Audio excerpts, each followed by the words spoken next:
do a bit of music. My host, by the way, as well. Co-host me.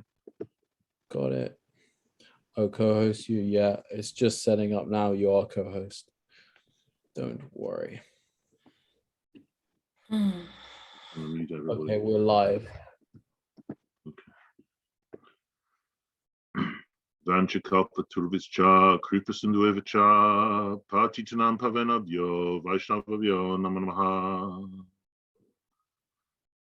Om Gyan Tiramandasya Gyanjana Salakaya, Chaksha Militam Yena, Tashmai Shri Gurve Namaha, Trinada Pisunichana, Tarora Pisa Haishnuna, Amanina Manadina, Kitni Siddhari, Tatenu Kampam Susamik Shamano, Bunjnavatma Kritam Vipakam, Hit Vakvaku Bivididam Namaste, Jivata Yomukti Sadaya Bak, Vachavegam Namasha, Vachavegam Manasha, Krovegam, Jivavegam, Urodapasta Etam vekam yavisehete dira savam apimam pritvim sasisyat. Anya balasada sunyam gyan kamadena vritam. Anukalenya krishnu shilanam bhakti uttama. Anya balasta sunyam gyan kamadena vritam. Anukalenya krishnu shilanam bhakti uttama. Jai Shri Krishna Chaitanya Prabhu Nityananda, Shri Advaita Gadata Shivasadi, Gaura Bhakta Vrinda, Hare Krishna, Krishna Krishna, Hare Hare, Hare Ram, Ram Ram, Hare Hare. Jai Gurudev, Jai Prabhupada, Jai Parampara, Jai Rupa Goswami, Jai Nitai, Jai Gauranga, Jai Shri Radha Krishna. Hare Krishna, my friends, my fellow devotees offer my humble obeisances to my Srila Gurudev, Srila Prabhupada as well, and my Gurudev, Srila Bhaktivedanta Narayana Goswami Maharaj, Srila Prabhupada, and I offer my humble obeisances to all of the beautiful devotees who have made it this evening, or this morning, or this afternoon to Holistic Bhakti, or those that will watch the recording. So my job is not to introduce the speaker as much as I would love to. That is Tarun's job. I'm just going to say one very short thing and then hand over to my younger brother, Tarun, over there in the other part of London. And the subject matter is sharing bhakti. And I just want to say that I want to say something negative and something positive. When I say something negative, I don't mean negative as in bad. I mean, I want to show the negative not doing something, the positive doing something. When we don't share bhakti, it means our hearts are miserly, because Lord Chaitanya Mahaprabhu only comes once every 8,640,000 years. So we're incredibly blessed to be born just 500 years within Mahaprabhu's lifetime. I worked it out, that's 1/50th of a blink of an eye of Lord Brahma. So we're so blessed to be born almost at the same time as Mahaprabhu. And we're even further and more blessed that we have a link to the parampara as a direct link to Mahaprabhu. So the chances of all the living entities, of all 8,400,000 species in 8,640,000 years, the chances, even I looked it up on the internet, the chances of the sperm of our father with our jiva in that sperm impregnating the egg of our mother is 1 in 500 million to start off with. So the probability of even being human is so small. The probability of being human and even having any potential relationship with God in this way through parampara, through Mahaprabhu is so small, and we have such a direct line. Our fortune is huge. So to not share such huge fortune with someone is the equivalent of Jeff Bezos, who's worth what, 180 billion, refusing to give somebody $1, $1. Actually, it's actually even more miserly than that, because we have more than 180 billion. We have like 1 trillion. We have 100 trillion. We won't even give someone $1 because we won't share bhakti. That's the negative. On the positive side, aside from one statement that we can make to someone about bhakti can change their lives, when we share bhakti with others, it lives within us.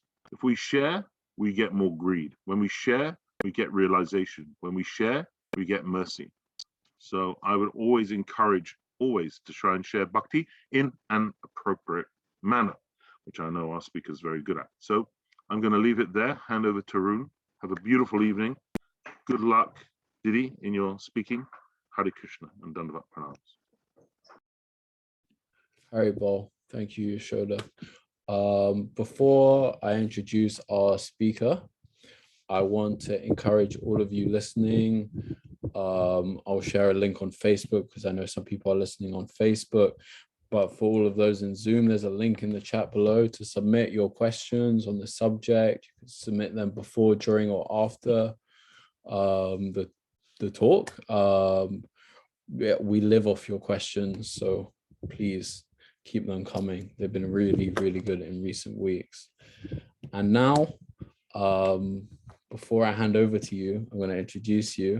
So our speaker is Srimati Manini Radha Didi, who I have never met in person, but I've had the fortune to MC alongside many, many times on various different programs. Such a pleasure to interact with and work with. Now I'm emceeing her. She's in some ways like a cool auntie that you never had. Yeah, it's very sweet and so warm, and it's been a pleasure to actually stalk your LinkedIn and find out what you actually do in your personal time when you're not hosting 55-hour Zoom marathons, and you have a background in advertising, marketing, and writing, and now you're a speaker and personal growth training, and you specifically do sacred training, and you present Bhakti as a 12-step process, allowing people to connect with the spiritual path. And maybe I'm wrong, but I'm presuming that you're going to make some reference to this in your talk and how you use that to connect people with Bhakti. I'm really excited to hear it. So when you're ready, you have up to half an hour and you can take it away. Thank you, Tarun. Let me just pray first. Om Gyana Timarandasya Gyanajana Shalakaya Chakshurun Militam Yena Tasmai Shri Guruve Namaha Guruve Gora Chandraya Radhikaya Tadalaye Krishnaya Krishna Bhaktaya Tara Bhaktaya Namo Namaha Yam Pravajantam Anupetanopeta Krityam Dvaipayano Virahaka Taraha Juhava Putreti Tanmayataya Taravo Binhedus Tam Sarva Bhutarirayam Muninhan Hatohushmi Bhaktya Vahina Aparara Lakshai Chipchascha Kamari Taranga Mahaje Kripa Maitwam Sharana Prapana Vrinde Namaste Charanara Vindam Tvai Vasmi Najivai Vayam Vina Iti Vignaya Radhe Tvam Nayamam Charanantike. Wow, first of all, I must offer my humble obeisances in the dust of the lotus feet of my beloved Sri Guru, Om Vishnu Parastotra Sata Sri Srila Bhaktivedanta Madhav Goswami Maharaj, and in the dust of the lotus feet of my Param Guru Devs, Srila Bhaktivedanta Narayan Goswami Maharaj and Srila Bhaktivedanta Vaman Goswami Maharaj, and of course in the dust of the lotus feet of my dear Srila Prabhupada and our entire Guru Varga. I know I said this to Tarun and Yashodananda, and I don't feel that qualified to speak, especially in this global audience, in this global platform. And it is much different being in the hot seat of speaking than hosting somehow. But I am very honored and appreciative of the chance to share a little bit of how I do share Krishna from the heart. My approach has come largely from what I've imbibed from my Gurudev and Her Grace Shamarani Didi, and other senior Vaishnavas that I don't know how I have this good fortune of associating with. And of course, from the books, especially the book Bhagavats of Srila Gurudev and Srila Prabhupada. And actually, what I'm talking about today, I think is inspired mainly from Nectar of Instruction, because when I first was talking with Yashodanandan about this topic, how do we share Krishna from the heart? The first thing I thought of is that, in order to share Krishna from the heart, we must try to carry Sri Krishna in our heart. And that comes from Nectar of Instruction text 8. Tanam rupa charitadi sukir tananu shmrito kramena rasana manasi nyodya tistan vrajetad anuragi jananu gami kalam nayad akilam iti upadesha sharam. This verse means, this is the essence of all advice, is that one should utilize one's full time, 24 hours a day, in nicely chanting and remembering the Lord's divine name, transcendental form, qualities, eternal pastimes, and thereby gradually engaging one's tongue and mind. It's like vacho vegam, manasakroda vegam. We have to kind of control our mind, our tongue. And in this way, one should reside in Vraja, Golok Vrindavan Dham, and serve Krishna under the guidance of devotees, pure devotees like our Sri Guru Dev, our Guru Varga. And one should follow in the footsteps of the Lord's beloved devotees who are deeply attached to his devotional service. So before I can talk about how I share, I think I have to talk about how I try to actually follow this piece of advice, which I call having like a Vraja state of mind and a Vraja mood. I think the start of it is from Sri Shastastakam, Trinadapi Sanichena, Tarodapi Sahishnuna, Manina Manadena, Kirtanya Sadahari. How do we keep this humility like a blade of grass that's been trampled in the street, tolerance like a tree, offering respect to others, but not so greedy and looking for that respect or pratista for ourselves, and then trying to chant without ceasing. I mean, I really do try to cultivate this in my work that I do in the world now with your Radical Quest, this 12-step approach to Bhakti. The foundational practice is something I call the sacred play date, which is like a deconstruction of sadhana. But part of it includes just cultivating an environment, starting with yourself and then with your actual surroundings that keep you in the mood and mindset of Sri Krishna for those of us here on this call. And if that's not your Ishtadev, I mean, I work with people of all different faiths. So I try to meet them where they are, but to have that mindset where you are surrounded and constantly reminded about God. And I do this in many little ways, like in addition to just having altars and different things in my house, having art from people like Her Grace Shamarani Didi. I actually wear an Apple Watch, and on my Apple Watch, I don't know if you guys can see, but on my Apple Watch, I actually have it on photo stream. So every time I look at it, a different Leela of Krishna Radha comes up. I have like 24 photos of Sri Radha Krishna. And this actually is amazing because if someone else sees my watch or sees me looking at it, then they're like, wow, what is that? The pictures are so colorful and so amazing. So that's one thing I do. I also, in addition to chanting, try to do sacred study every day. Sacred study being reading the books of our Guru Varg. And also I take a multimedia approach to this. It's not, I know a lot of us don't have time to just sit down and read a book so much, but with so many things available on YouTube and on Facebook, and, I just try to carve out time every day to do sacred study, to hear and to remember and to chant.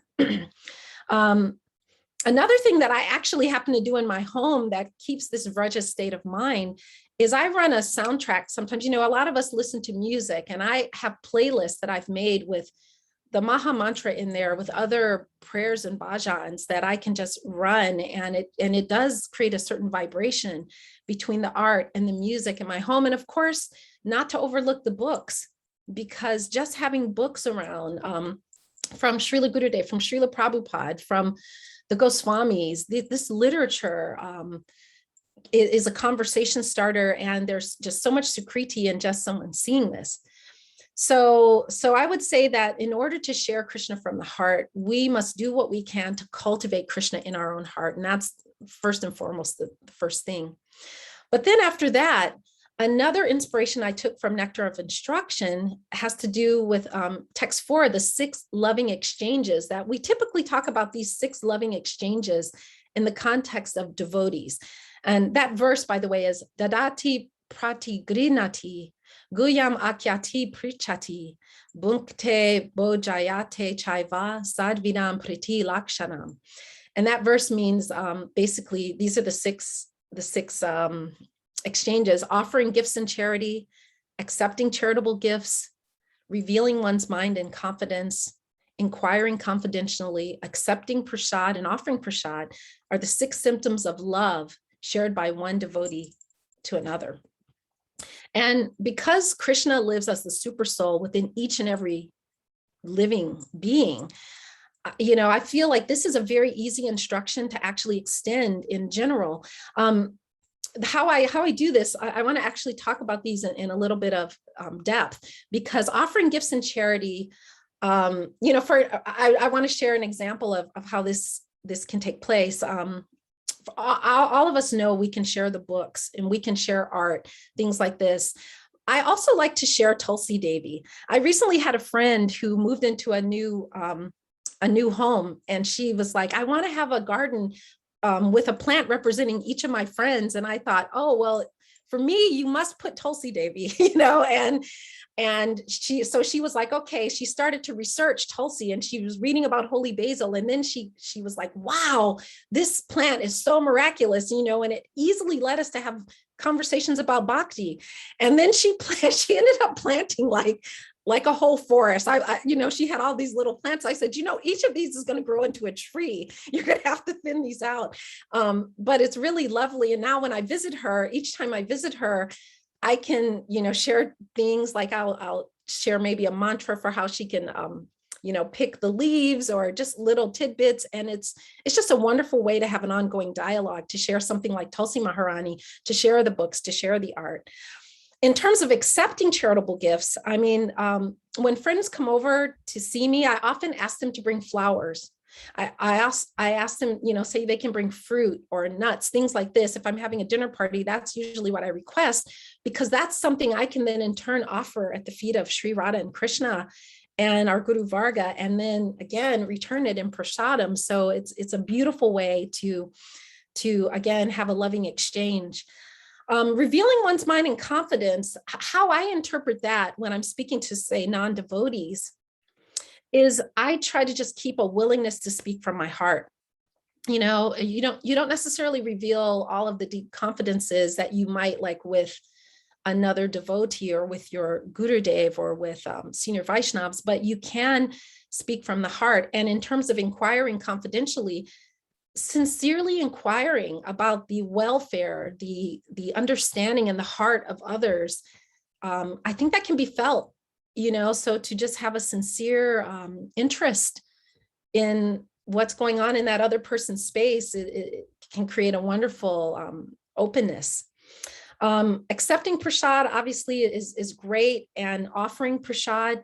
And I know we often think of prasad as food, you know, but one time I was having a disagreement with a friend. I mean, a really horrible, actually, disagreement.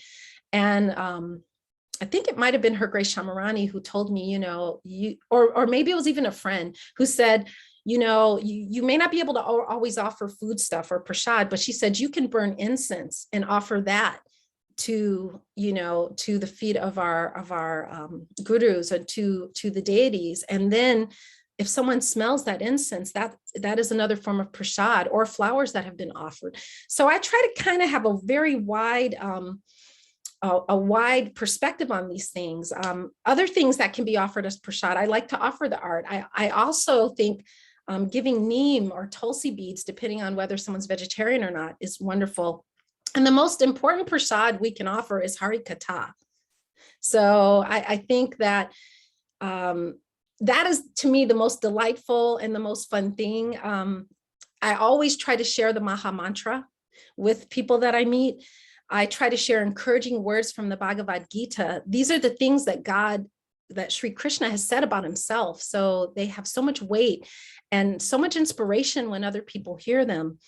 Leelas, the stories about God, these can come from the Mahabharata, the Ramayana, the Bhagavad Gita, the Krishna book. And also the little books are really wonderful, like The Way of Love. I don't know how many times I tell the story of the man in the well or the bird in the cage, and find that, especially in the West, many people have never heard any of this. And it's fascinating and it is inspiring. So these are just like some ways in. And then I think the last thing I just want to touch upon, or maybe the second to last, is that I like to take a multi-sensory and multimedia approach to sharing Krishna. You know, I think the more senses that are engaged in bhakti, the more inspiring it is. So you know, for one thing, wearing tilak. This is a really great thing in terms of sight, the tilak, the art, books, altars.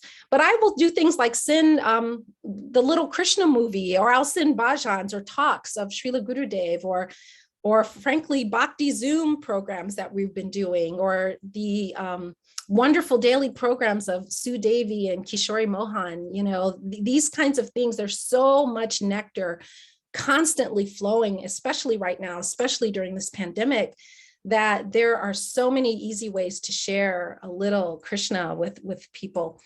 In terms of sound, obviously there's the Maha Mantra, but there's other prayers and bhajans.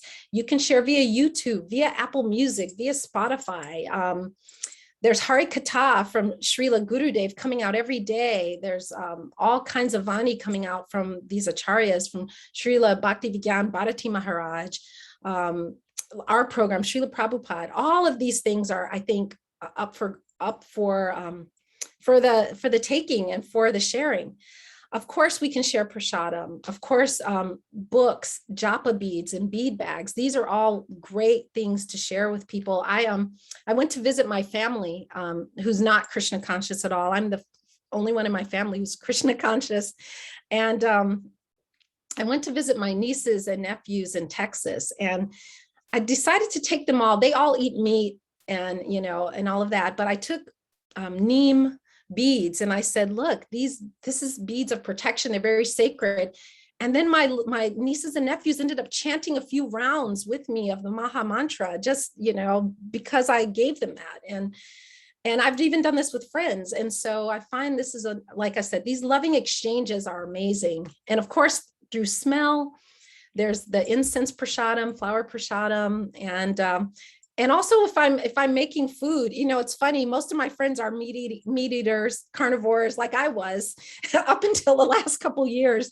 But I'm finding that as I hold these things as very sacred, that sets a tone where they can also hold it sacred, and they can actually feel and participate in this sweetness that is really boundless.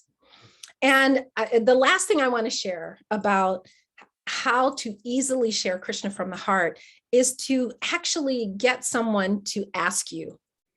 If someone cares enough to ask you something or to invite a question, it's very, very easy and organic to share. And these are just some of the things that I think I've found provoke questions. One is to carry this Vraja state of mind, this mood.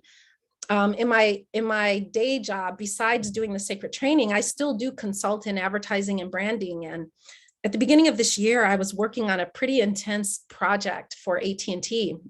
And I shot a commercial with LeBron James, and it was really crazy. We did like 6 months worth of work in 6 weeks. So it was super intense. And we were working like 80 to 100 hours a week. And I was still trying to fit my bhajan in. So in one of our meetings that we had to have at like 7 or 8 o'clock at night, my time, I brought my guitar, and all my colleagues were super serious and super stressed out. And before the meeting started, I just started playing like Maha Mantra, and I started singing. And before I knew it, everybody was so relaxed, and our meeting went super fast. And we had like a little Christmas party on Zoom. And I decided to sing a mantra, and one of my colleagues literally burst into tears, and it caused everyone to start inquiring about I want to know more about what you're doing on the sacred stuff. I want to know more about God. I want to know more about Krishna. And how do you have this mood? And how are you not stressed out like we are and like drinking your butt off, like, you know, medicating and intoxicating? What do you have? We want some of that. So I think just carrying yourself as a stable reference point in the world is a service to others. That's something I learned from a good friend. And I just try to cultivate, like I said, a humble mood of a devotee who really loves God. And I think people can feel that. Wearing tilak is a great way to provoke conversation. It gets people, you know, when people see it, they usually ask about it and they say, what is that? And I say, oh, great, you noticed this. I said, just by you noticing this, do you understand that the power of sin is getting broken in your life? Or I'll just, you know, say something like this, and then they get excited. And next thing you know, we're engaged in an organic conversation. Japa mala, you know, I take japa walks, and I carry, a lot of times I try to carry a small book like Way of Love, or, you know, one of the other small books, and I will chant. I was recently doing a japa walk at the beach, and then these guys, they stopped me and they're like, are you a monk? Are you like, what are you doing? Are you chanting mantras? And I was able to say, yeah, I'm chanting this Maha mantra. And I start chanting it. And then next thing you know, they're like, I've heard of that. I've heard of Hare Krishna. And, you know, they took the books. We ended up having a great conversation. I love nothing more than to have a dinner party where I have Apple TV, and I run on my on my televisions, photo streams. Like I said, my Vraj photo streams of Sri Radha and Krishna, or sometimes of our Guru Varga, or sometimes just of the lotus feet. I make different sort of photo playlists, and I don't say anything about it, just run it. And I have my soundtrack of mantra music playing. And somewhere, I mean, it can take as little as 5 or 10 minutes, or sometimes it'll be like an hour or so into the evening. And my friends are like, what's going on in these pictures? And this mood here feels so good. And I feel so happy. And this food is so great. And so, you know, I give away art, I give away books, I give away prasadam. And, you know, I find that it's so easy, you guys, it's simple. And I think it just takes the courage to live what we are imbibing. It just takes the courage to just try to make a little small effort. And I think each step we take, God takes so many more, and it's all grace. So, I mean, that's really what I had to share. I didn't speak too long. I hope, Tarun, I hope I didn't use all my time. I didn't see you give me any signals. So I don't know if anyone has questions, but these are techniques that I find to be very proven, and they work across faiths, they work across culture, they work across ages, across demographics. It's lovely. And I hope anyone will be willing to try some of these and see how it goes for you. Dandavat pranams, vancha kalpa tarubhyascha, kripa sindhubhyeva cha, patitanam pavanebhyo, vaishnavebhyo namo namaha. Well, thank you so much. Yeah, no, you only spoke for 20 minutes. I've got to make sure my alarm doesn't go off in 10 minutes. I've got to make sure it's off now. No, you were very, very, very punctual, but in that time, you got across a lot of very valuable information. I think, yeah, I've got quite a few points to make after you speak, but after your talk. But before I do that, I want to encourage everyone again, please submit your questions. They can be questions specifically about what Manini has just said, or they can be general questions about sharing Bhakti, because we're asking a whole panel these questions, or unless they're very specific, in which case we'll tailor to that. But I have a few points. I think firstly, it's not just what you said, it's the mood that you've said it in.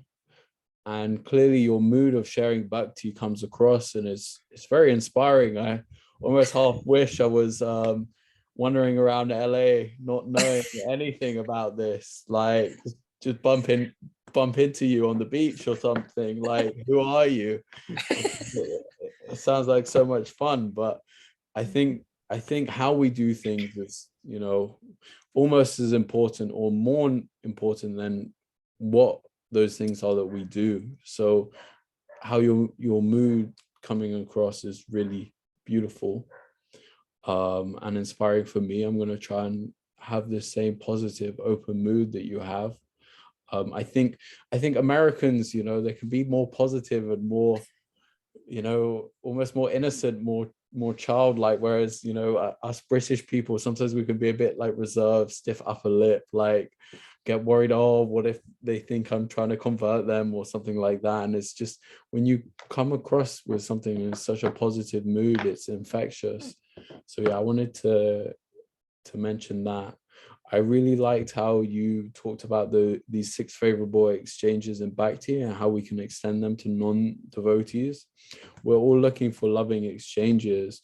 I have some friends who are really like maybe in 20 years, we'll see where they're at. But right now, I don't think they have any chance. But because I've been able to be more loving through my Bhakti, I've been able, you know, they've taken prasad and they're seeing some positives of Bhakti because they can see the effects it's had in my life. So yeah, I really appreciate that. And lastly, I think a super important point that you made that I really want to reiterate about carrying a small book with you. One devotee told me about this, and I would recommend it to any devotee. Wherever you go, carry a small book with you, like a tiny one. It can be one of those mini original Bhagavad Gitas. It can be, you know, The Way of Love. It can be any thin, small book, because you never know who you're going to bump into. I've bumped into all sorts of people when I've been on the tube, on the train, when I've been walking around, just on a walk, you know, and like I bumped into some people who are really, you could tell are really suffering, and it's, you just give so much just with one little book. Like Srila Prabhupada said something along the lines of, anyone who even touches my book is saved. So what's the worst that's going to happen? They're going to say, no, thank you, I'm not interested. But even if they see this book, there's some benefit there. So like Yashoda said, we shouldn't be miserly. And even if you're the shyest, most awkward person, you're just opening yourself up to that possibility that someone's going to come to you and say, I feel like you have something that I need. Yeah, it's very true. It's very true. So yeah, I just wanted to say. And I just want to add too, when people come to my home, sometimes I give away the bigger books, like I'll give away Swarupa of the Jiva or something like that. That is actually, that blows people away, because then they have this really substantial, beautiful book, or, you know, something like the Bhagavad Gita, you know, as it is, just giving away something like that. People feel so touched when you care enough to offer them something, and you're not looking for anything in return. Like I actually don't ask for anything in return, but sometimes people insist, please let me give something. And then that's great, because then their money can go in service to God, and it helps to purify all of us. You know, I just offer anything someone gives me, if it's offerable to, you know, to the lotus feet, and then put it to use. And it's really great. Beautiful. Oh, one other thing I wanted to share. I want to just share one more thing about music too. You know, like I said, I do talk to people of different faiths, and I love, sometimes, you know, I'll put a gospel song, or, you know, I love like some Jewish songs, different things. And, you know, I'll sing those or have them in, or just like a Sikh song or something like that. And I also will sometimes do rap or other music, but I'll throw the Maha Mantra in, and then it gets like people really like you can put the Maha Mantra in anything. I was at the gym once, and they had this, you know, this high energy thing, and I started doing a Maha Mantra like rap in between, and it was like, next thing you know, it's like people are like, I like that, you know. So I think the sky is the limit, you guys. We can, I mean, to try is bhakti. That's all we have to do, is try. And, you know, you may or may not have everyone be receptive, but if we try, that's all that we have to do. The rest is up to Srila Gurudev. It's up to Bhakti Devi. And we never know what that tipping point will be for someone, you know, so at least trying is easy. Hello, Manini. Tarun, Harry Ball, Tarun, sorry. can Sorry. you just check, you know, the questions, normally you can hyperlink from Zoom, but I think at the moment you have to copy and paste for some reason. You may just want to check that because it may reduce the questions you're getting. Oh, okay. For It me, may be my computer, but just check it. I can't hyperlink from the Zoom thing. can people put it in the chat? Can people put in the chat whether they can or can't do? We have a question. I'm going to ask this question to all our panelists, and you have, I think 2 minutes is appropriate for this question. What are some mistakes that people make when they try to share Bhakti? I think this is a really, really nice question. What are some mistakes that people make when they try to share Bhakti? Okay, I'm seeing Badara Prabhu, do you want to go first? Well, there's probably quite a few mistakes I think that we can make and that I have made over the years. But maybe the one that comes to my mind as being the most essential is to not meet people where they're at. So we need to really kind of understand who are we talking to? What are their cares and concerns?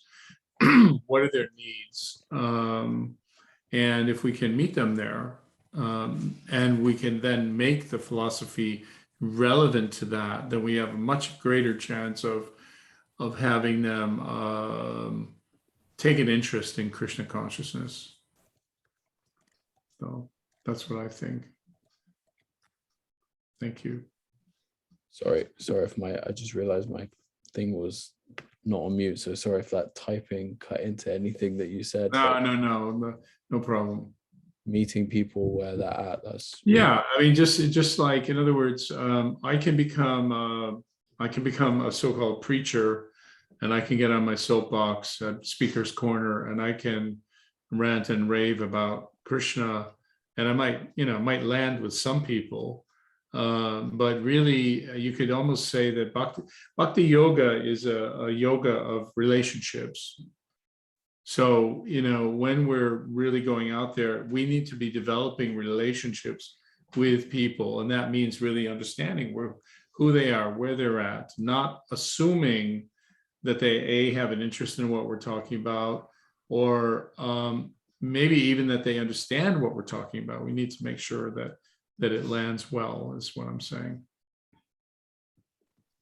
really nice. Thank you. Rajanath Prabhu. You're still on mute. Thank you, Tarun Prabhu, for inviting this beautiful question. What are the mistakes that we can make? Is that the question? Yes. Yeah, the mistake that I always am mostly aware of, that if I am not Krishna conscious myself, I cannot help others. Yeah. That is one of the biggest mistakes. So whatever,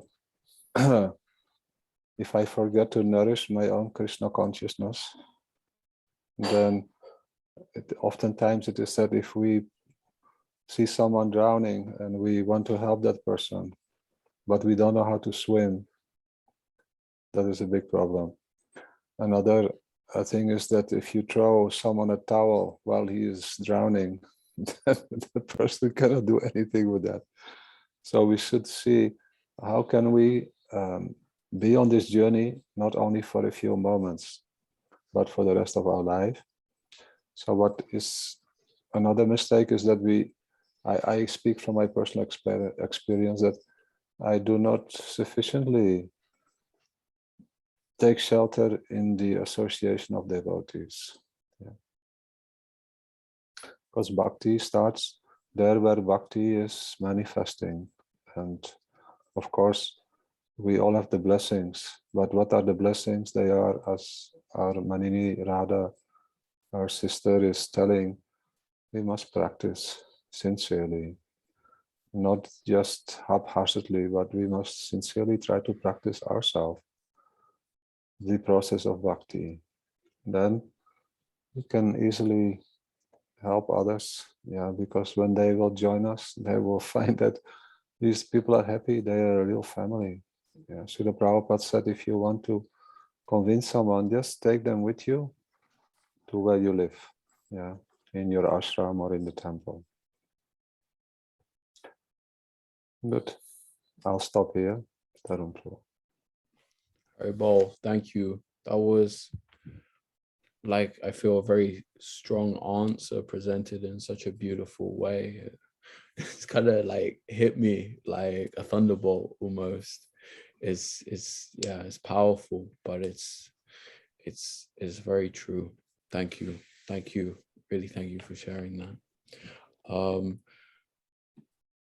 gonna ask Yashoda Nandan Prabhu and then Charu Chandrika Didi. I don't know if you want to give an answer as well. If you do, I'll ask you after Yashoda. So the first one is try, especially people you don't know yet. That's the first time. So you might want to.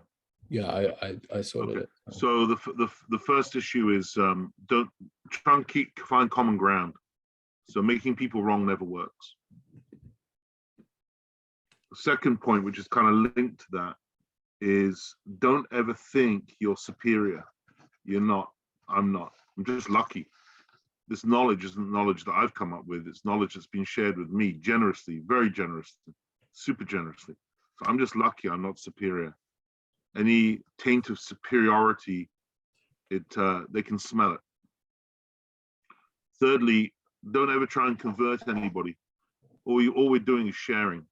Then Paramatma, Guru, Krishna, Radha and Krishna, they'll take care of the conversion. In fact, no one is converted because everybody's already Krishna conscious. It's actually our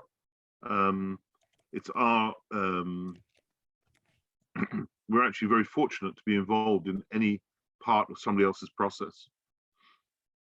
Next point is, please, you asked what mistakes you make when you don't listen. So sometimes we're so desiring to download information, we don't listen, which is linked to Bradara's point. Talk to people where they're at. But you don't know where they're at unless you're listening, which is linked to tuning in. Because if you listen and slow down, and you're not just trying to download information, then you can really tune in. And Paramatma and Guru will tell you what to say and what not to say. The next point is be beautiful ourselves. If we're, you framed the question as in what mistakes. If we're angry, if we're impatient, if we don't display the quality, if we display the qualities of not being a Vaishnava, then they'll be put off. Mainly people are attracted by what's in our hearts, what's glowing, and then they'll come. And then the final point I'd make is commitment. When you're nurturing someone, nourishing someone along the path of bhakti, there'll be ups and downs. Your job, my job is not to waver and to be steadfast. Haribol. Well, I think I'm gonna have to go back and watch that afterwards. It's really impressive how you managed to get those points, so many points across in such a short period of time. I like the superiority thing especially, and really hearing people. I think this is really important, these points. I'm not seeing Charu Didi's mic on, camera on, so I'm not going to ask her, but... I'm here. Oh, yes, Haribol, okay. You have 2 minutes, precisely 2 minutes, okay. Okay. Yeah, I thought that Manini Radha Didi's presentation was very wonderful. Thanks to her for that. Yeah, I think one thing that came to my mind was that when we used to go on book distribution, that we used to always think, we are not the doer. So, don't be attached to success or failure. According to someone's sukriti, they may accept or not. Of course, like others have said, to try to imbibe the qualities of a devotee, to practice first and foremost and imbibe those qualities, then people will pick up on that. But one thing also that came to my mind was to not present anything in a fanatical way, to be somewhat light-hearted, but at the same time serious. So you can make it a little fun, if you like, you know, but loving. I think, you know, to really come across as very warm and loving and personal. You know, I think that's most important. So yeah, I guess I think that's about it. Very bold. That's really nice. Yeah, it's important as well. This is why it's so beautiful, like, because you have 3-4 answers, and then someone else just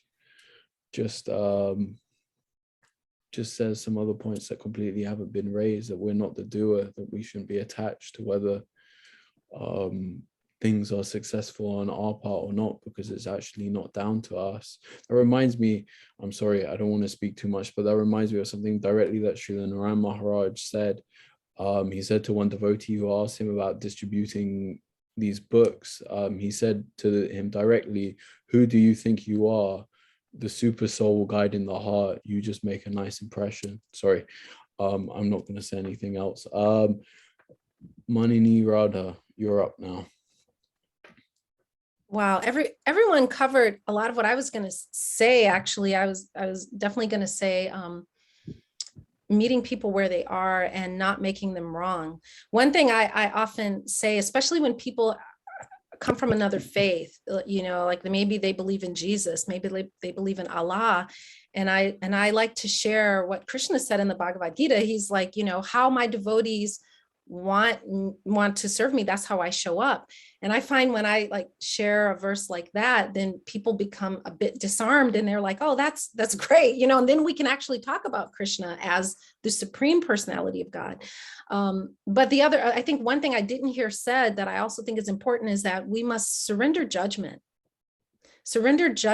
of people and what we think, because as I think it was Charu was saying, you know, it's not up to us. If I feel that still small voice in me that moves me to speak to someone, I just trust it and I will have the conversation no matter what that may look like. And it has put me in some interesting situations, but all of them have worked out really delightfully, I have to say. One time I was talking to someone who's like, you know, I believe in Satan, you know, I go to the Church of Satan, and I was like, okay, you know, but it was like, so we had like a really great conversation about it, because I said, wow, well, you have devotion, you know, I see that you have some level of devotion and relationship. I said, and, you know, we could talk about, then I was able to talk about how there are so many levels of humanity, and can we play a better game? You know, the game that Satan's playing is, you know, not so much fun for everyone, you know. So I mean, it's amazing what you can say when you are connected and you're not in judgment. Anything can happen, and I think that's exciting, actually. Very bold, thank you. Thank you. We'll have a like spin-off on how to preach to Satanists. Yeah. You know, you can find common ground though. I mean, I think as Charu was saying, when you come from love, and as Yashodananda was saying, you know, if we really follow these things, the super soul really is in everyone. So, you know, there's like scriptures in the mode of ignorance, in the mode of passion, and the mode of goodness. There are, you know, there are demigods and deities that people can follow. I think what we have to share is so special. It's like this topmost precious thing. And we're so lucky. I feel so lucky. Like, how did me in the West, this little like girl from Chicago who grew up in Detroit, you know, and meat eating family of like Baptists and Methodists. Like, how did I like stumble upon this? I don't know, but I'm grateful. And this is another just last thing that this idea of 6 degrees of separation, we're touching so many people, and Krishna conscious, the Sankirtan movement is a ripple effect. And, you just have to drop a little thing and let the ripples go, and they'll go as where they go. So I think that's the best thing. Haribol. Haribol. We're staying with you because we have a question that's directly for you from Yashoda Didi. She said she was hoping that you could share about the radical quest and how you guide those on a quest to Krishna. So the radical quest, like I said, is a 12-stage process, a 12-stage exploration, and it starts with getting very present. I talk about how to be present using the sacred play date, carving out time for God. I always like to say, consecrate some time to spend with the divine. And I help people see how this can be a manageable thing. In my foundational practice of the sacred play date, there's many things I talk about: prayer, praise and worship, meditation, sacred study, journaling, oracles, different tools and ways in. And I tell my clients, start by just trying to pick, try to do like one thing every day, try to do 3 things every day, and then try to build, as people progress on the quest. Like I said, I meet them where they are. So if they are, I tell everyone about Krishna. I tell everyone about the Maha Mantra. I tell everyone about the spiritual technology from the Vedas, that to the best of my ability, what I've imbibed. But I also will meet them where they are. If they are Muslim, I tend to use a lot of Rumi and a lot of more of that. If they're Christian, I spent the first 30 years of my life studying the Bible pretty intensely. So I'm pretty conversant in that.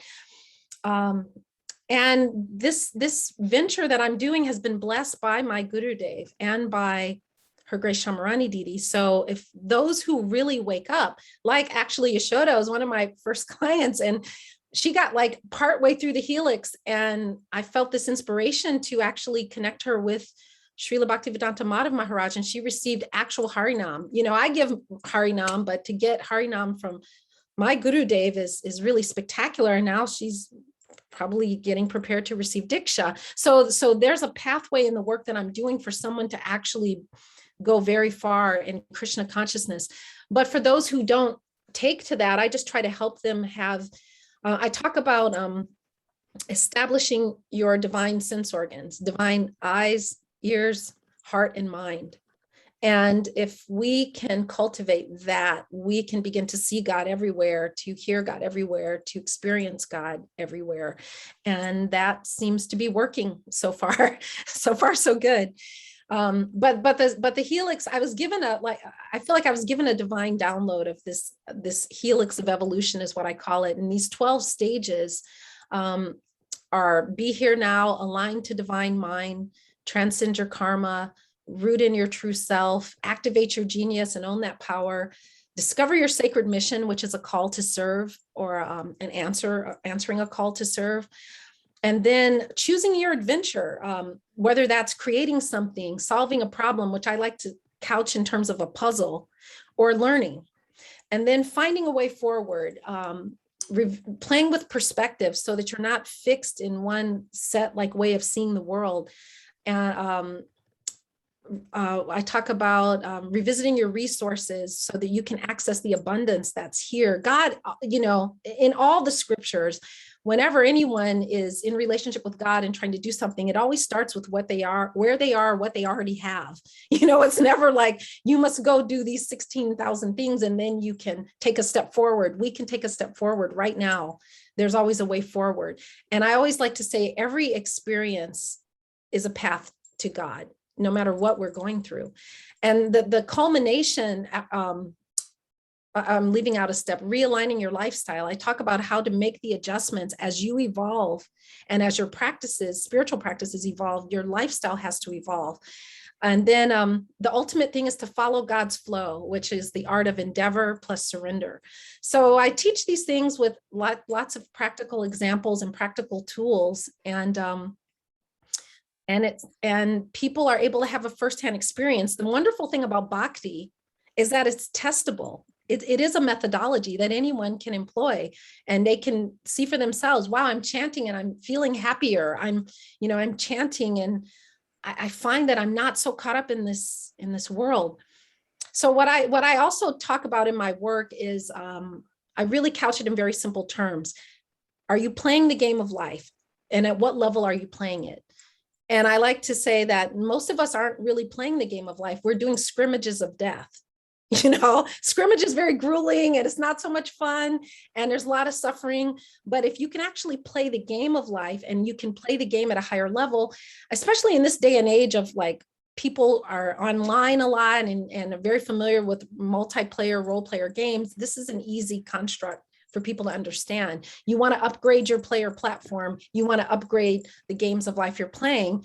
And I couch the games of life in terms of karma games, knowledge games, and then bhakti games. And so it's a stair step. And this enables me to talk about the modes. This enables me to talk about how we can get out of our current life traps that we all find ourselves in, how we can get out of our mind traps. And I'm finding that this approach is invigorating spirituality for people of all faiths. It's giving them some fun ways to think about God and to go deeper. So I feel very grateful and honored to be doing this. And so thank you for asking about that, Yashoda. I appreciate that and appreciate you, Haribol. Haribol, thank you for your beautiful answer. Okay, we're going to move on. We've got a spate of questions.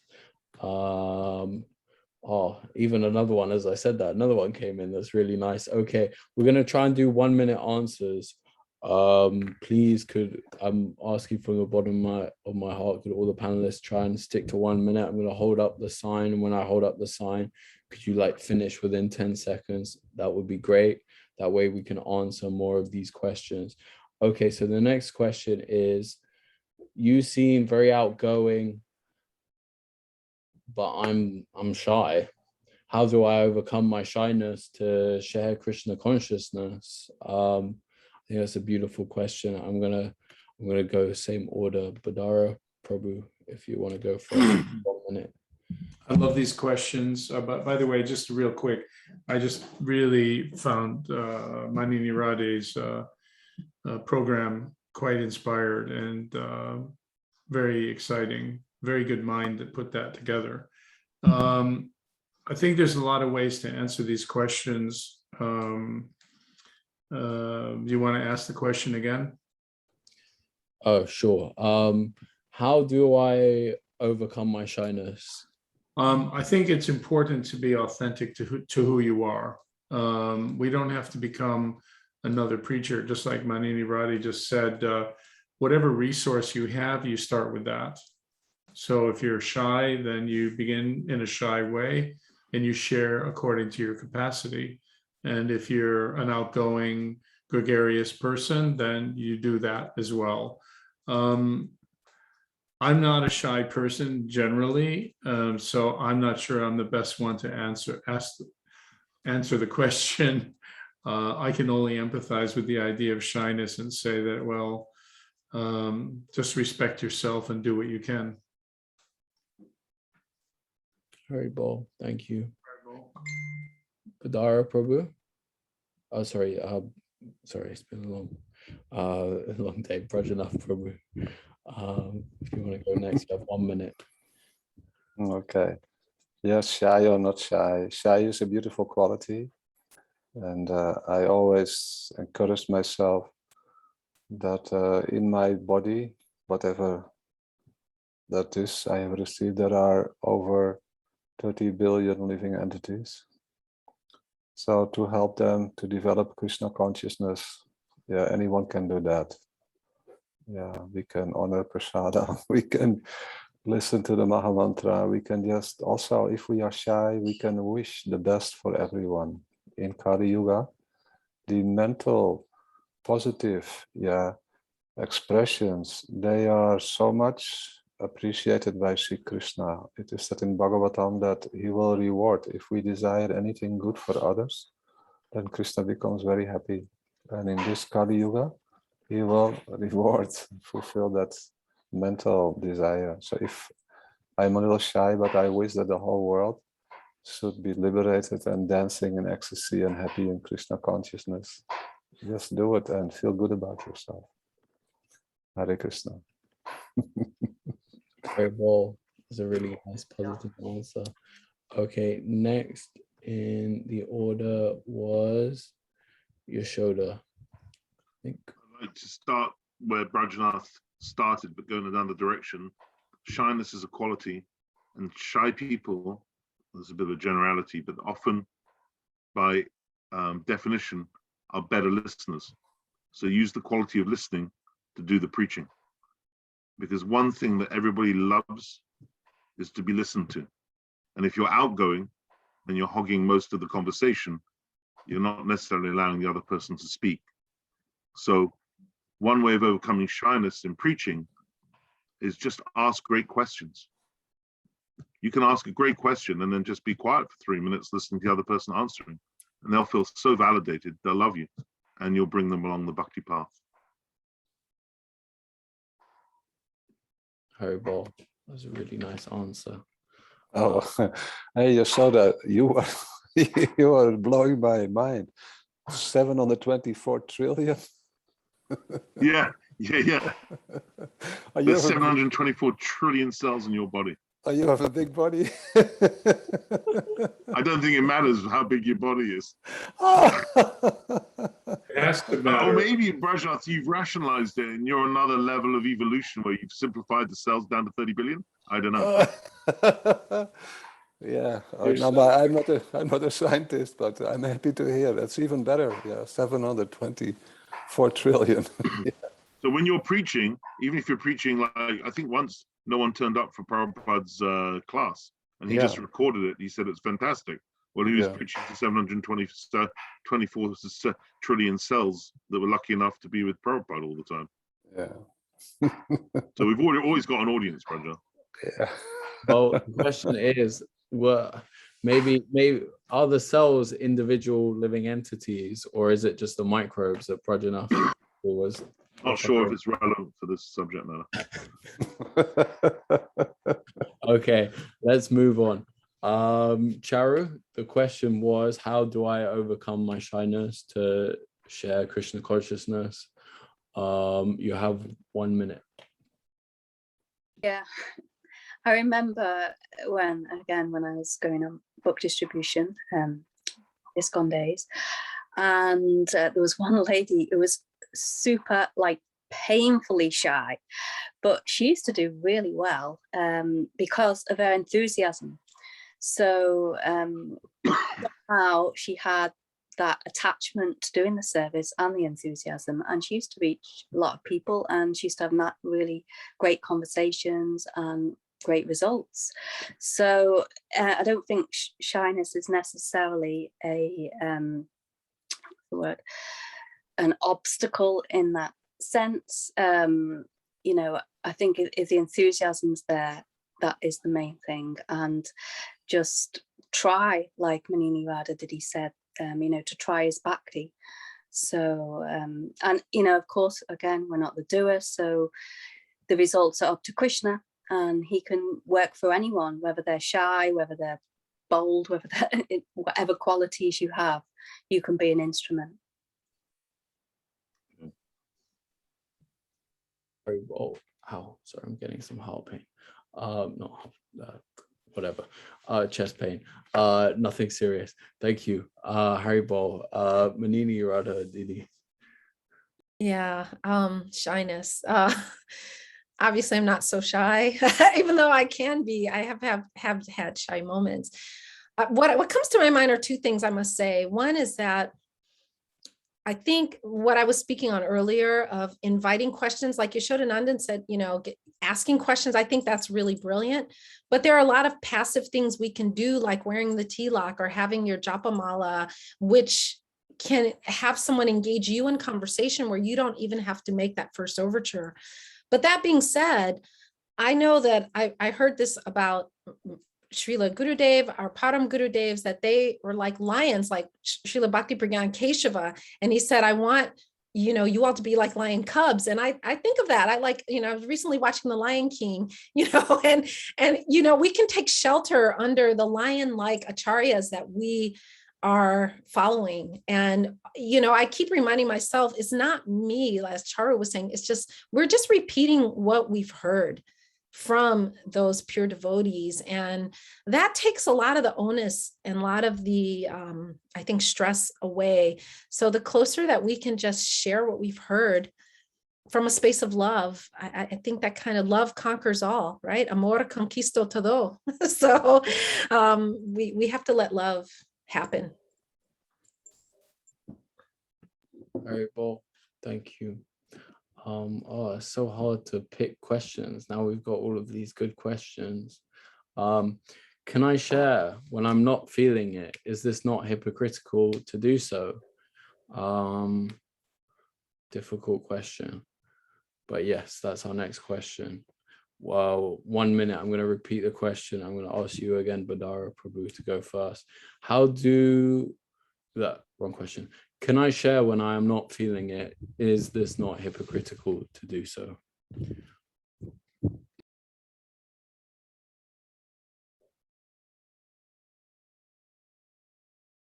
I think you're on mute, Badara. Okay, no, I couldn't unmute. I'm sorry.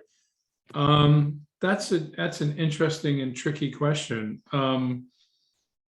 It's only hypocritical if you don't believe what you're saying.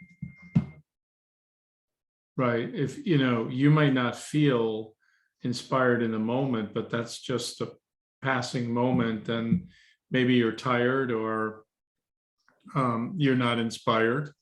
When I've had that happen, I always find that when I dig a little deeper, the inspiration comes simply by the effort. Krishna reciprocates, and you know, insight or inspiration comes, and it all flows from that. So, but really the main point I want to make is just talking past your tiredness or your lack of inspiration is not hypocrisy. It's just doing what you need to do. Haribol, thank you. Brajanath Prabhu. What was the question again? Can I share Bhakti when I'm not feeling it, or is this hypocritical? Oh, when we're not feeling Bhakti, yeah. Yeah, first of all, Bhakti is not from this world. We don't have Bhakti yet, but we are practicing Bhakti. So when we are not happy and enlivened in the practice of Bhakti, then I would say we cannot share it. And whether it is hypocritical or not,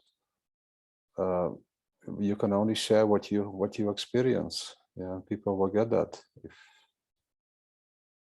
I would say get inspired, take some rest, read a book, and then if you want to share Bhakti, then you should feel that you are, or whatever happiness you experience in Bhakti, then make sure you're happy. Yeah, practice it yourself. Like I said in the beginning, Gurudev said that you can only help others if you are Krishna conscious yourself. So if you're not happy, how can you give happiness?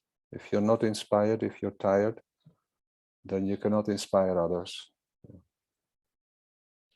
Haribol, that was perfectly 1 minute. I don't know if you're going to say something else. I cut you off.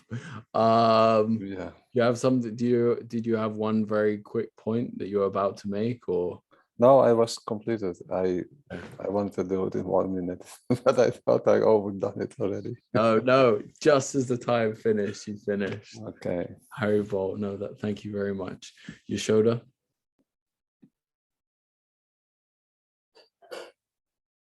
I was talking to myself. Okay, I'm muted. We cook when we're not hungry. And in the same way, we can preach when we're not feeling it. And I would say that when we're not feeling it, we know we have felt it once and we're not feeling it. And I've experienced many times where I'm having some dilution of my faith, but by sharing generously with someone, it comes back. I get the mercy. I feel reconnected. So I think sometimes we're not always sharing to help others. We're actually sharing to help ourselves, because Krishna wants us to share. So yes, I don't think there's any hypocrisy in it. I think it's about keeping it alive within ourselves. And one of the ways to keep it alive within ourselves is to share it with others generously. Very well. Thank you. That's a really nice answer. Charu, Didi. Yeah, I definitely would go along with what Yashodananda Babu was saying.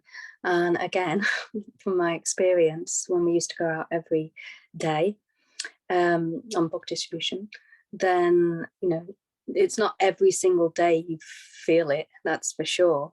Sometimes you're really tired, or you know, maybe not feeling so well, whatever it is. And we're all also conditioned souls, and we're practicing, or at least I know what I am, practicing Anishtata Bhakti. So it's unsteady Bhakti. You can't expect us to always feel it. And definitely what Yashodananda said about sharing it anyway, that's to try is Bhakti. So we're trying, and the endeavor is seen. And in that way, you know, the reciprocation, the enthusiasm and everything can come from that.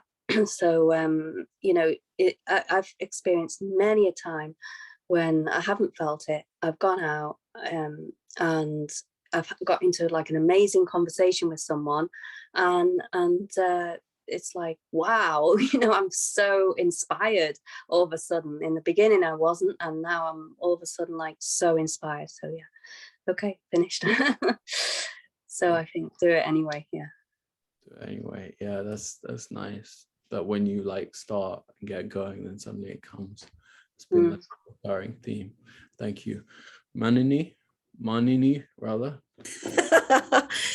I agree with what everyone said. One thing I've experienced is that actually when I'm not feeling so inspired, and someone approaches me, or I find myself in getting in a conversation about Bhakti, I realize that person is a real angel and doing a service to me by like kind of being a catalyst to force me to get out of my own way and out of my own like my own little sad traps, you know, that I find myself in, because it's an honor to be able to share. And I find like Charu Didi was saying, that can be sometimes the most enlivening conversations when you're not. And that's where I get to, like, that's one of the ways I try to practice the loving exchange in terms of being real, you know, being real. You may not always feel so, like, I'm not always super enthused. I'm a lot of times enthused, but there are times I'm not.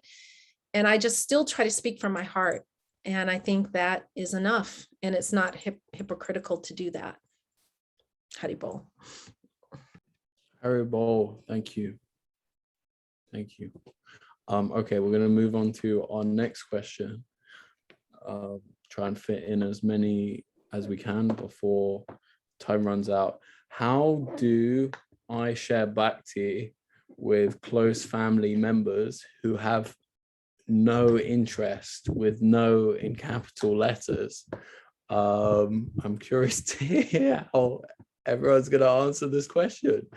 How do I share Bhakti with close family members who have no interest but are a Prabhu?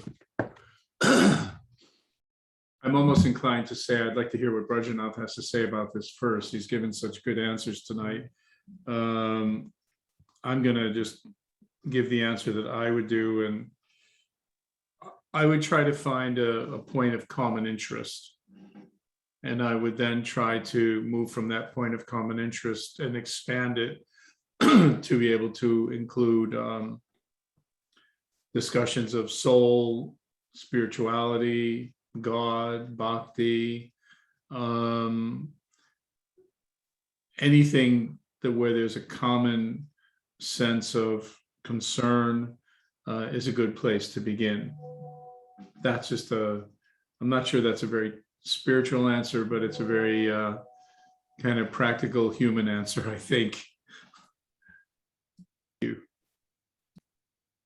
No, I really like that answer, and it kind of reiterates an earlier point that you made about meeting people where they're at. I think that's then extending to family. Brajanath Prabhu. Yeah, first of all, close family members who are not interested in bhakti are not close family members. Yeah, they may be having a relationship with our body. And my advice is, and my experience and understanding of the philosophy is, just don't worry about it. Just be nice to them, and don't speak about bhakti. Because if they get an impression from you that they know that you're doing bhakti, and if they know that if they have a nice experience with you, that you appreciate them, talk about whatever they want to talk about, but not go into the area that you are so much fascinated by it internally. Just be speak about and then give them a good impression, and wear your tilak and bring prasadam and whatever they can handle, you give it to them. If you have to be with them, yeah, if you live with them, for whatever reason. Yeah, that is also what scriptures advise. Even if you want to advance in bhakti, don't speak about bhakti with those who have no interest in bhakti. Yeah, speak about stuff which they like to speak about, and be nice, bring the prasadam in. Don't force it. Yeah, don't force the philosophy. Good. Tarun got the message. Very well. I went over time. Very well. Don't worry about it. That's my fault. Okay, Yashoda, you're next. My mum has an amazing track record of demonstrating she's not interested in bhakti, but I'll recount a very funny conversation. She said, I can't remember who invited who for a drink, but I said, let's go for a drink in the cafe. And she said, I'm not going with you with that crap on your forehead, meaning my tilak.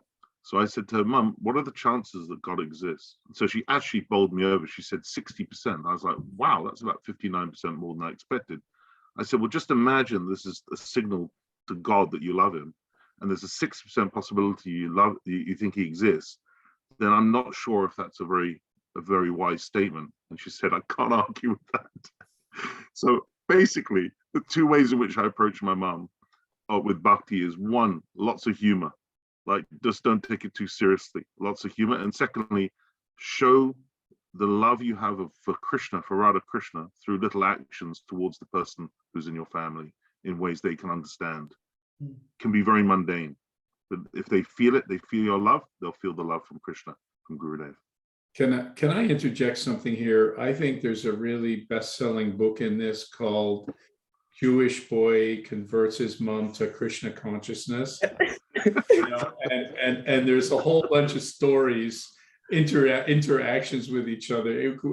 It would have to be a bestseller. This is like a sitcom. I live a daily sitcom, and so I know I'm going over a minute now, but it's quite amazing. But she does, she's a funny one because it's all happening under the surface. She'll go, oh, I heard this thing about Krishna this morning. Oh, I heard this thing about Bhakti. Or I heard this, she can't pronounce the name, or Janavi Harrison or whatever. And she's always listening out for stuff that's relevant to me and Bhakti. So, I told her, because she's amazing health. She's 85 in amazing health. I said, Krishna's keeping you on the planet a long time, because he knows that you're the hardest case there is. So you're probably going to go 130 years. She's killing herself with laughter. Terrible. Every time I do something bad or I'm moody, my mom, especially, other family members, but my mom especially, will go, that's not very Krishna of you. Tarun, my worst nightmare, I said to my mom, my worst nightmare might be that you become a devotee, because then you're going to find out all the things I should be doing, and then you're going to be telling me to do them all. No, the worst nightmare is she becomes a devotee, and she becomes a very fanatical devotee. No, that's a given, Bernard. That's what I'm saying. That's implied. She'll be like a pujari. Can you imagine my mum as a pujari? Perfect. The flowers will be perfect, the deities, the clothes, everything. And she'll look back and say, what, you're a devotee? What are you talking about? Well, she'll be nice to you. Yeah, she'll be nice to you. Very bold. Oh, great. Charu Didi, you are next.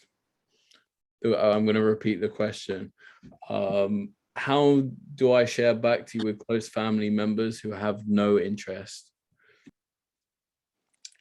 Well, I must say that I'm not really surrounded by close family members myself, but I guess I'm in touch with a few, and they have absolutely no interest whatsoever.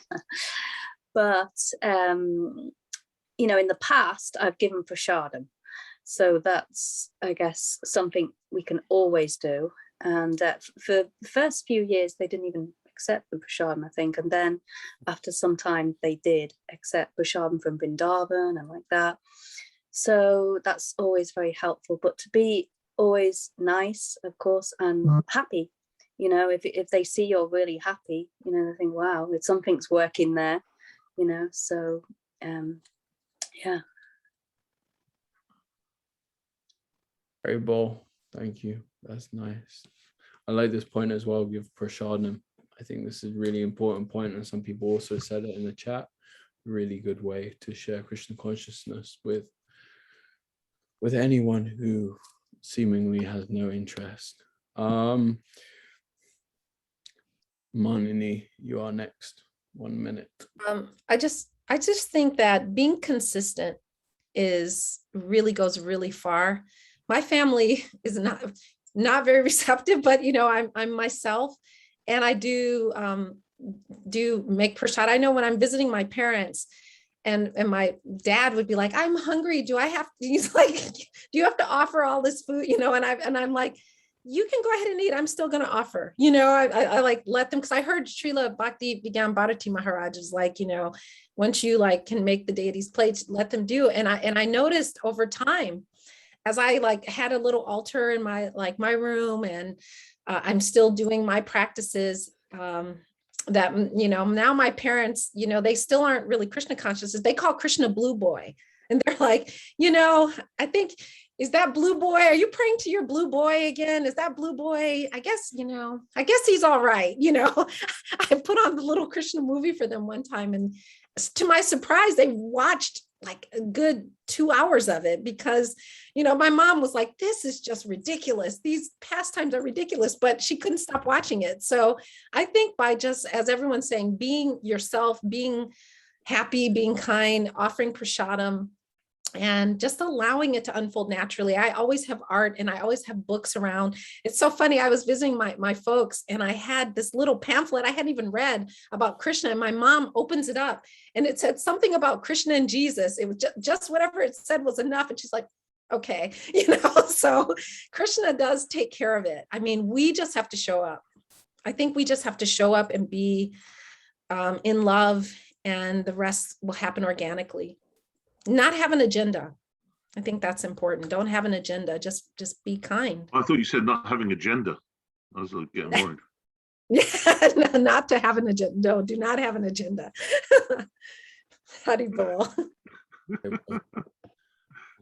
Yeah, I mean, I had one moment with a family member. I don't want to say specifically what happened, but like I was just super surprised. It just kind of happened spontaneously, where they did something that was actually like really beautiful. So yeah, just like you say, like keep, you know, being yourself, and Krishna will take care. You're not the doer. I think this is a recurring theme.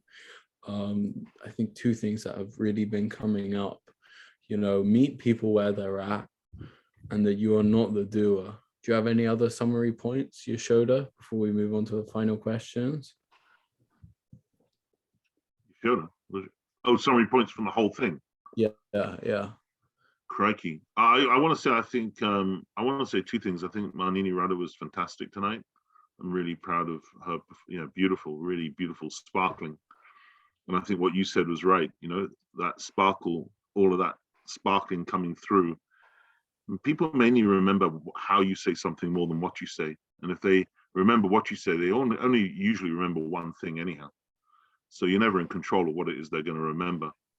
And then secondly, I want to say to all the panelists tonight, you've been absolutely amazing. I think the answers have been tremendous and the timekeeping has been perfect. So I'm really, really happy. All right, well, thank you. Yeah, no, I completely agree. And personally, I want to say, like, my Bhakti is, my Bhakti is always up and down. But, I've been struggling with some things in the last week or two, and this has been really inspiring. So yeah, thank you. Thank you a lot, everyone. I'm not going to let you leave just yet. Well, actually, if you have to leave, you have to leave. I'm aware it's 9 o'clock, but it's a beautiful final question. I really want to ask and hear what the panelists have to say. I love Bhakti, but I am super new.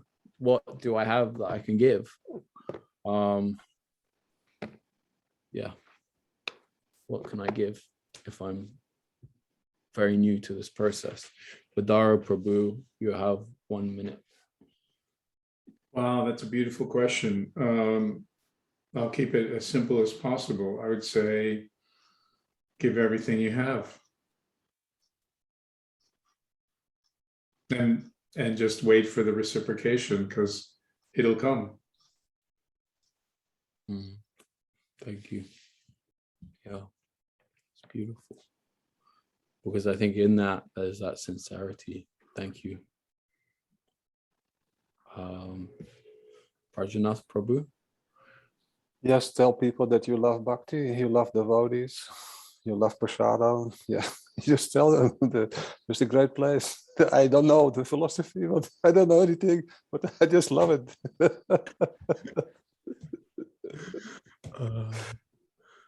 I told that to my parents. I said, I don't know. I just love to be with these people.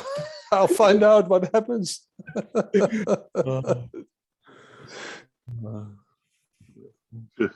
45 years later.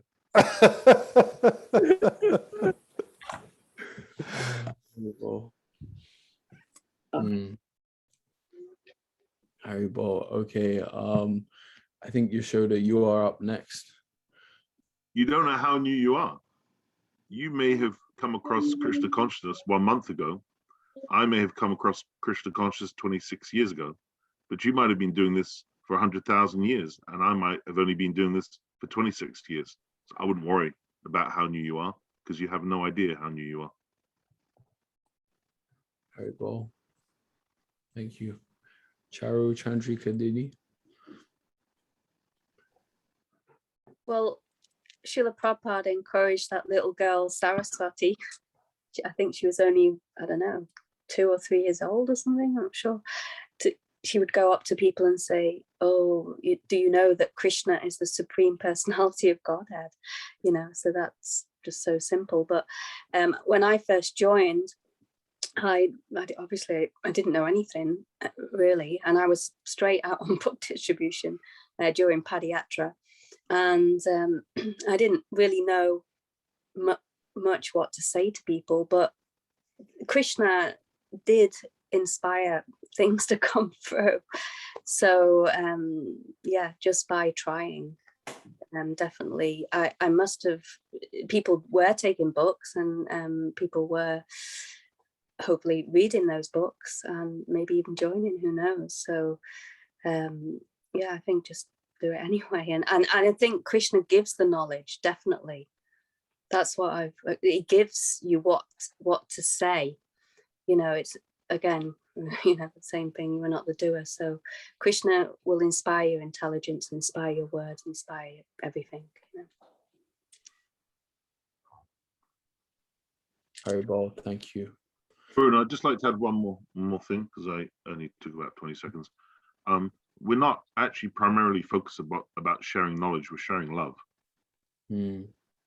So don't worry about the lack of knowledge, because if you have the love, that's sufficient.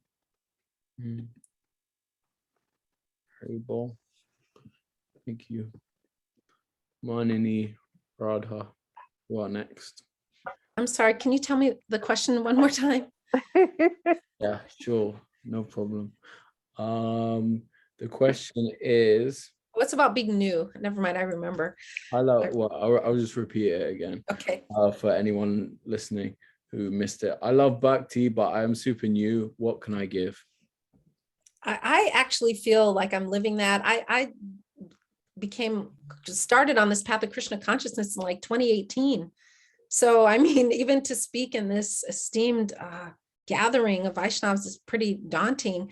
But I feel that if you have a bona fide guru, you certainly have everything and you have something to give.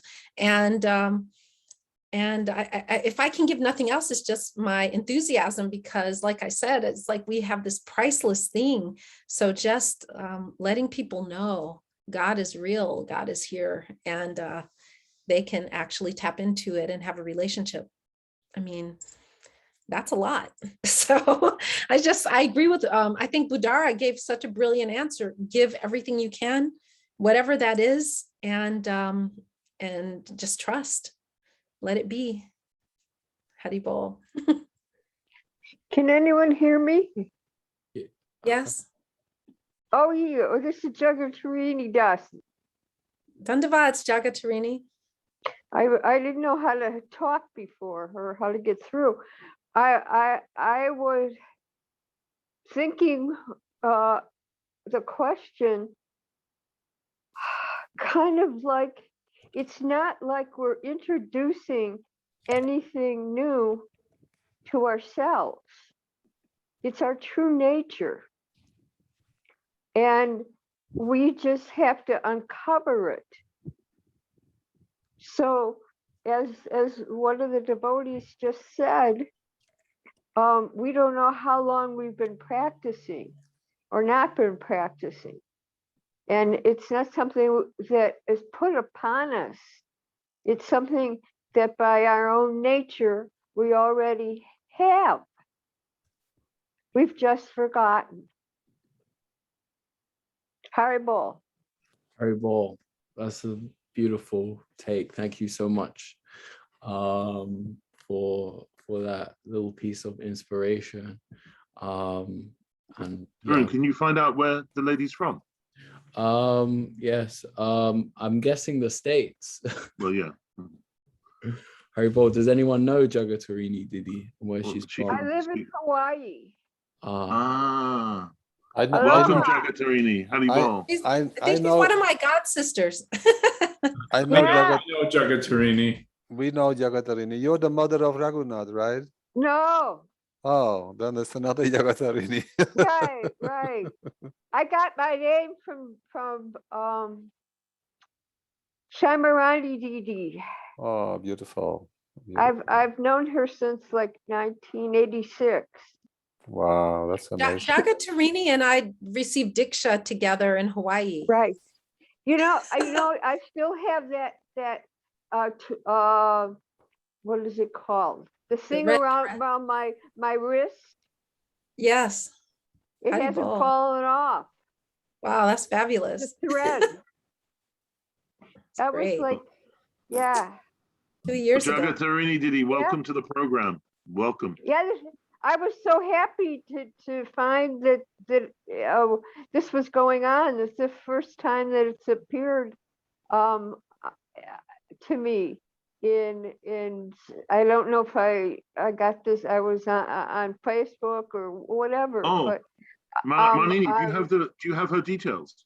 Yeah, I sent it. I think I sent it to you, Jagatarini. Yes, you did. Yes. Yes, that's how I got it. Could you pass me Jagatarini's details? I'll put her on the various lists so she knows what's going on. Sure. Yes. Yeah. We'll make sure you're in the loop. It's also Mahimi. Both she and I were born in Chicago and grew up in Detroit, and ended up meeting in Hawaii. Of course, where else? Right. What are you doing? That was such a nice experience in Big Island. It's a wonderful, wonderful place. Everybody should check it out. Anyway. Haribol. Haribol, thank you. Haribol. Haribol. Jai. Haribol. Wow. Okay. All right. So it's coming to the end. So it's time to thank everyone and make some exciting announcements. So yeah, I want to thank Manini, Radha, for coming along and speaking. I think, yeah, I know you said to me before you didn't feel qualified, but your enthusiasm is so inspiring. And I reiterate what Dilip was saying. Amazing. It was amazing. It's really inspiring. And it's encouraging me to get off my own arse. Sorry, mind my language. And do something. I want to thank all of the panelists who gave such beautiful answers today.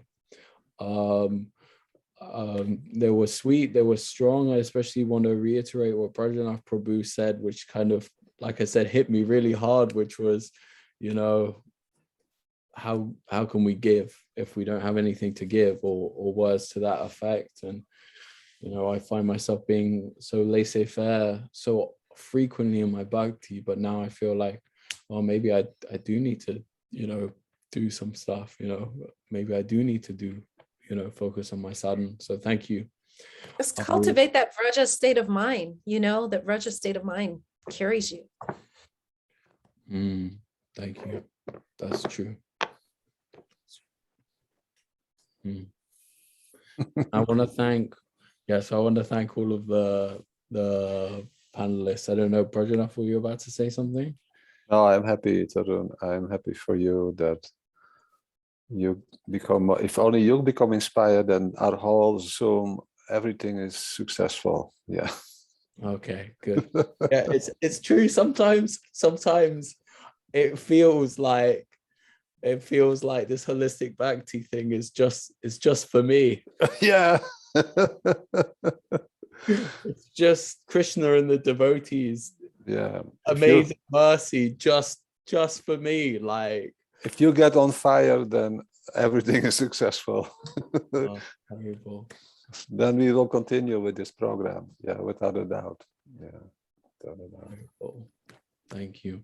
I want to thank Janardhan Prabhu, who's lurking in the chat, for making another beautiful poster, for being such a pleasure to work with, and doing all of the saver, the faceless saver, you know, but, you know, putting up with my requests, getting messages last minute, no, I want it this way, that way, and just doing it, and being so creative and producing beautiful things and doing it with such a nice mood, as you can see in the chat. I want to thank all the participants for their beautiful questions, for commenting in the chat, making this a really interactive session.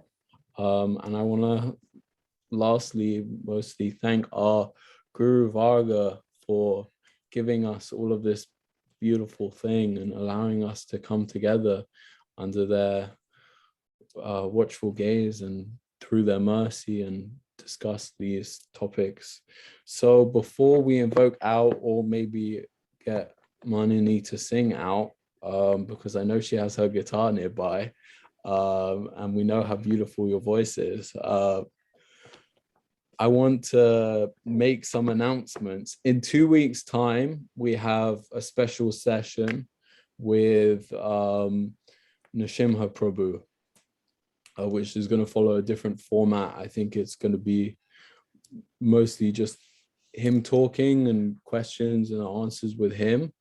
And we're going to talk about young adulthood, navigating young adulthood. You know, when you become 18, as I found out now 6 years ago, you know, all the way up till you're 30, I reckon, or could be more, could be less. You know, you're going through all of these changes, and how do you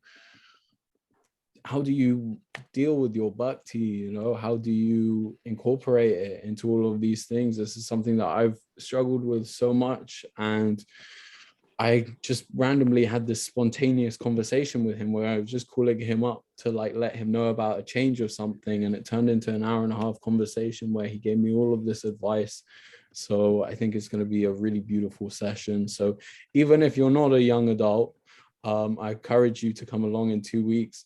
But one thing we're going to do, which is really big, and the introduction session is happening 1 week tonight, is we're going to go back into holistic bhakti in action, where we take something that we've discussed and we put it into action, and that thing that we're taking is Ayurveda and health, which we looked at beforehand.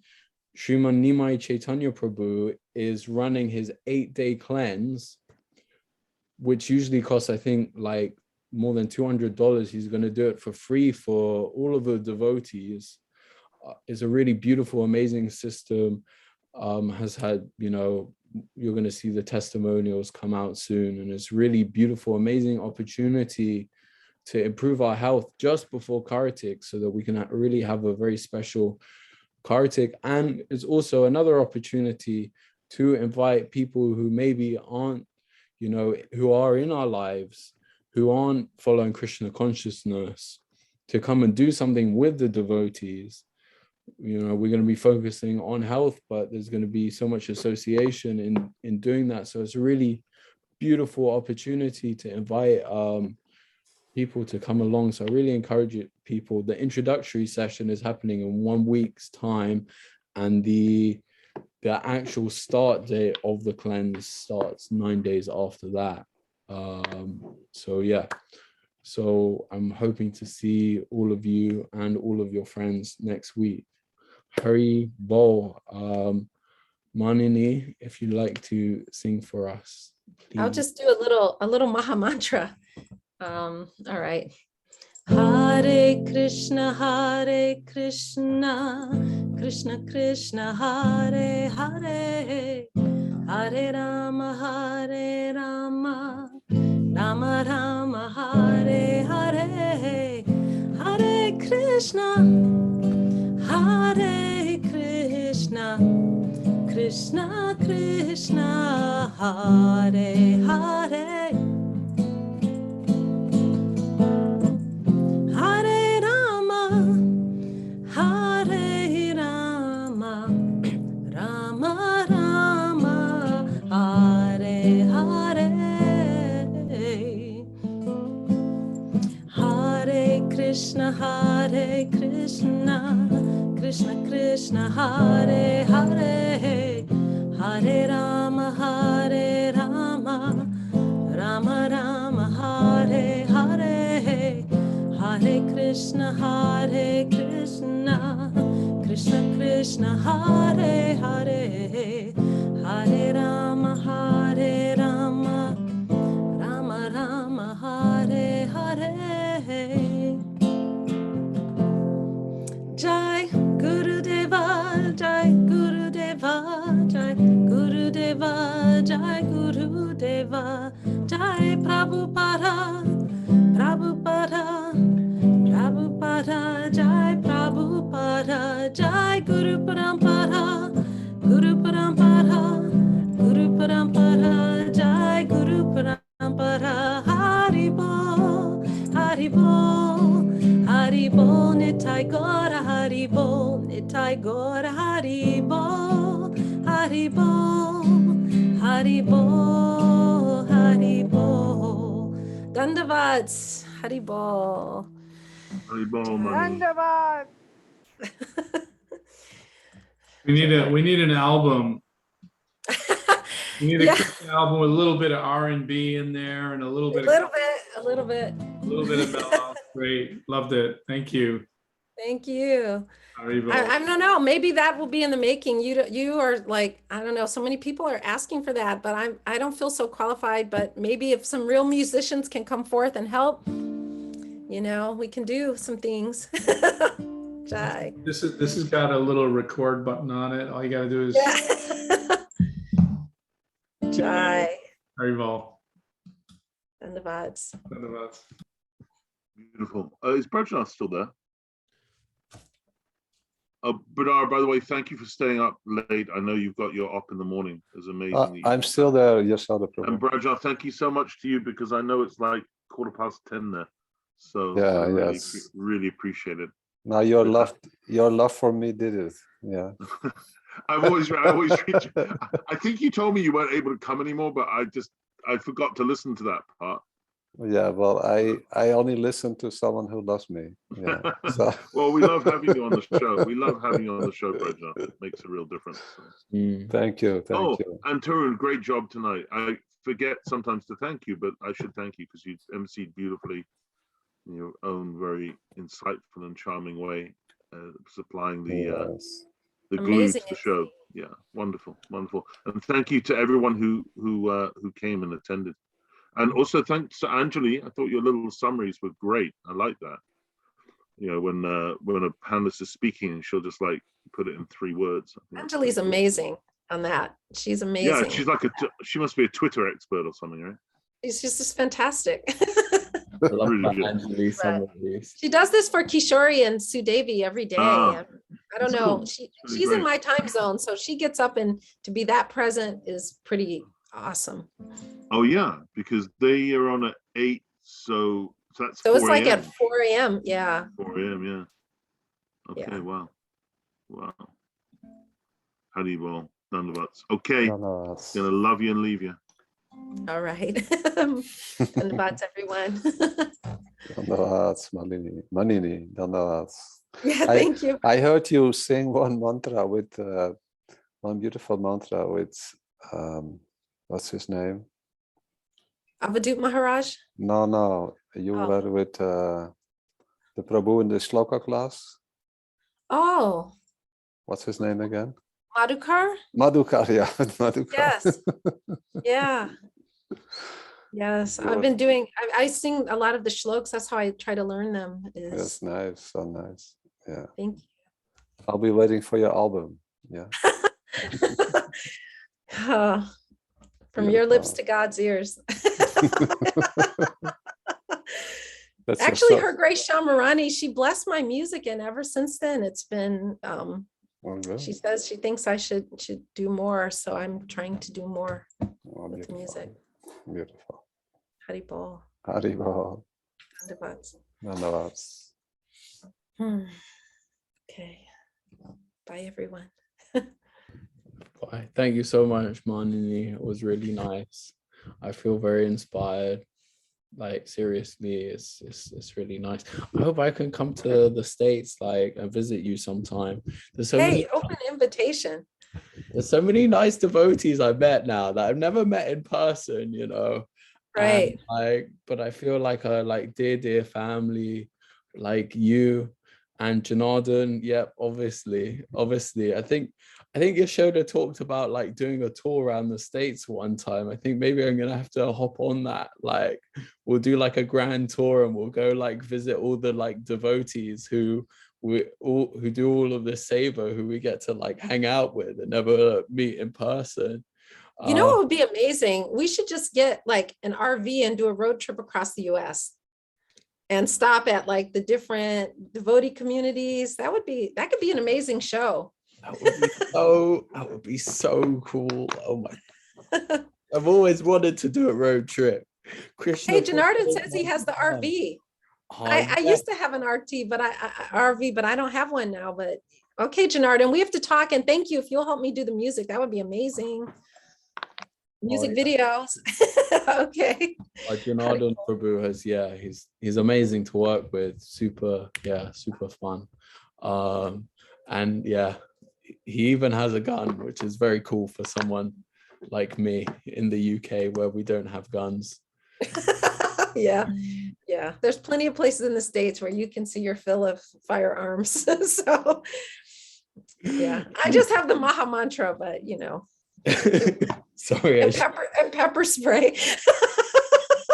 I think we're not even allowed that, I think, in the United Kingdom. It's a different world. But yeah, no, thank you so much. Manini. It's really is inspiring. I'm gonna get my shit together, all being well. Us both. All right. Dandavats, all devotees. You all are amazing. Haribol, Haribol.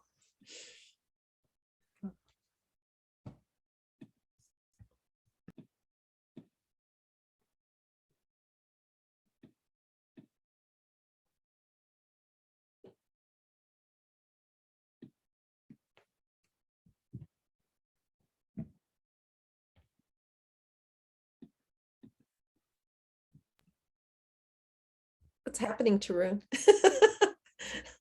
Oh, I think people were saying thank you, but like you don't. Yeah, everyone's Oh, gone. I see in the chat. Oh, okay, I can see people can open their cameras if they want, but Yeah, if yeah. anyone wants to say hi.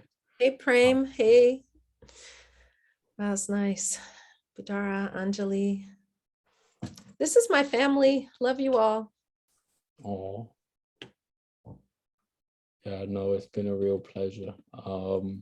But yeah, if anyone wants to come on and say something, you're welcome to say anything you like. I see Rasika's still here as well. Thank you for your summaries, and some of the points you made in the chat were really good. I don't know if that's Rasika, as in my friend Rasika, or another Rasika, because I know there's more than one. But if it's not my friend Rasika, I guess you still are my friend. Yes. Brenda Devi Dasi, and whoever Wendy Jackson is. Awesome to have all of you. Thanks for joining us. We'll see you again soon. Haribol. I'm gonna end it now. See you Okay. soon. Haribol. All right. Dandavats.